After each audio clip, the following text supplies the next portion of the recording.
I knew something was wrong the moment my husband offered Daniel the knife. Not because of the knife itself, because of how calm Noah looked holding it. The entire dining room smelled like butter, rosemary, and roasted turkey. Warm light from the chandelier reflected across wine glasses and polished silverware, while my family filled the room with overlapping conversations. Thanksgiving at our house had always been loud, comfortably loud, the kind of noise people mistake for happiness. And sitting 3 seats away from me, laughing with my younger brother like he belonged there, was the man I'd been sleeping with for 9 months. Even now, saying that makes me feel sick. Not just because of the affair, because I invited him there. Into our home. Into our family tradition, across the table from my husband. Daniel worked with me at a commercial design firm downtown. Confident, easy smile. The kind of man who knew exactly how to make every interaction feel intimate. At first, it was lunches, then drinks after work, then hotel rooms booked under fake conference schedules, and eventually the affair became routine enough that I stopped feeling afraid. That's the dangerous stage, not the beginning, the middle. When betrayal starts feeling sustainable. Noah never acted suspicious. That was part of why I became careless. He still kissed me goodbye every morning, still asked about work, still brought me coffee on weekends, still acted like a husband who trusted his wife completely. I understand now that trust and silence aren't always the same thing. Daniel being at Thanksgiving had originally been a joke. One of those, "wouldn't that be crazy?" comments during an affair. But then a week before Thanksgiving, Daniel mentioned he'd be alone because his parents were overseas. And before I could stop myself, I said, "You should come to ours." The moment the invitation left my mouth, I felt adrenaline rush through me. Danger disguised as excitement. And when I told Noah later that evening, he didn't even hesitate. "Of course," he said, smiling. Calm, perfectly calm. That should have terrified me. Thanksgiving morning felt strangely normal. Football playing quietly in the living room. My mother criticizing my table settings. My father opening wine too early. Everything familiar, everything safe. Which is probably why I ignored the tension building in my chest every time Noah and Daniel spoke casually to each other. Because they got along disturbingly well. Noah laughed at Daniel's jokes, asked him about work, even complimented his watch at one point. Watching them interact made me deeply uncomfortable in a way I couldn't explain. Like I was watching two realities overlap that should never touch. At one point while I was in the kitchen, Daniel came up beside me quietly. "You okay?" he whispered. I nodded too quickly. And before either of us realized how risky it was, his hand brushed lightly against my lower back. Tiny movement, barely a second. But when I turned around, Noah was standing in the doorway, watching us. He smiled immediately. Not angrily, not suspiciously, just smiled, then asked if we needed help carrying dishes. And that moment stayed with me for the rest of the night. Because instinctively, I think I knew then. Dinner started shortly after sunset. The table looked beautiful. Candles, gold napkins, the massive turkey in the center. Everything carefully arranged like a magazine photo. And somehow that made what happened later feel even worse. Because humiliation becomes sharper when the setting is elegant. Halfway through dinner, Noah stood up, picked up the carving knife, then looked directly at Daniel. "Actually," he said casually, "why don't you do the honors?" The entire table paused slightly. Not dramatically, just enough to notice something unusual. Because Noah always carved the turkey himself. Every year, without exception. Daniel laughed awkwardly. "You sure?" Noah nodded. "Absolutely." Then he added, "You've already taken enough from me. Might as well take the turkey too."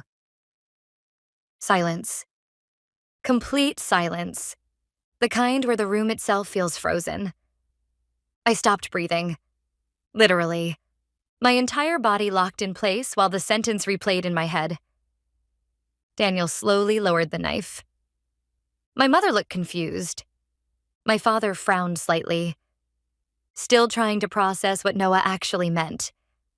Then Noah sat down calmly, folded his napkin, took a sip of wine, and looked directly at me.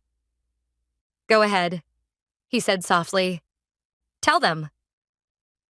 The panic that hit me in that moment felt physical, hot, violent, like my entire nervous system collapsing at once. "Noah," I whispered, but my voice barely worked. My younger sister looked between us nervously. "What's happening?" Nobody answered, because everyone already understood. Not fully, but enough. Enough for the air to change. Daniel stepped backward first. Coward. I remember hating him instantly for that. Because the second consequences appeared, he wanted distance from me. Noah finally looked toward my parents, then said calmly, "My wife and Daniel have been sleeping together for 9 months." My mother gasped so sharply she covered her mouth immediately afterward. My father stared directly at me with an expression I still can't fully describe.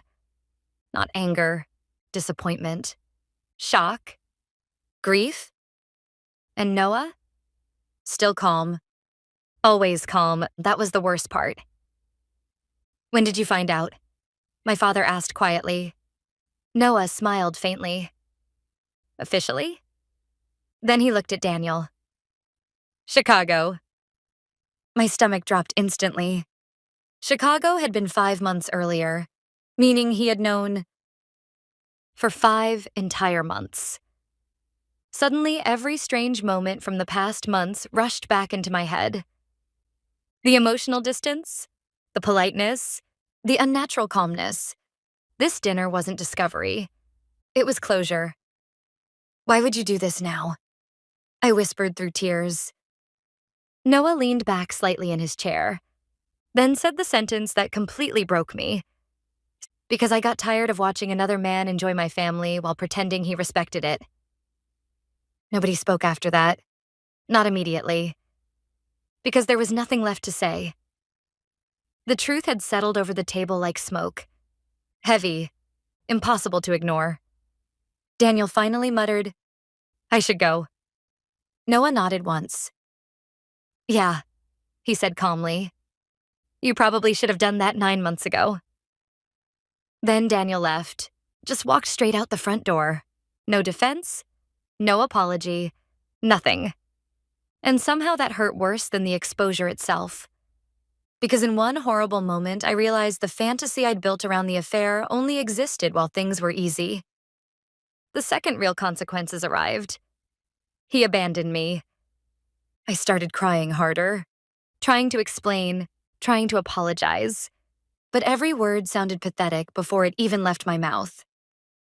Noah never raised his voice, never insulted me, never screamed. And honestly, that made it so much worse. Because rage would have meant emotion was still alive. But Noah looked like a man who had already mourned the marriage privately. Then he reached beside his chair and placed a folder on the table. Photos, receipts, printed messages. Everything organized neatly, like evidence prepared for court. "I hired someone after Chicago," he said quietly. Again. Calm, controlled, prepared. My mother started crying.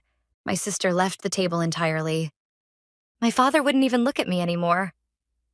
And there I was, sitting in the middle of the destruction I created while the turkeys slowly went cold in front of us. A few minutes later, Noah finally stood up, looked around the room, then at me. "The divorce papers are already signed," he said. "I just wanted one honest Thanksgiving before this family changed forever." That sentence destroyed me, because suddenly I realized this dinner hadn't been revenge to him. It was goodbye. Months later, after the divorce, I asked Noah why he used the turkey. Why expose everything like that?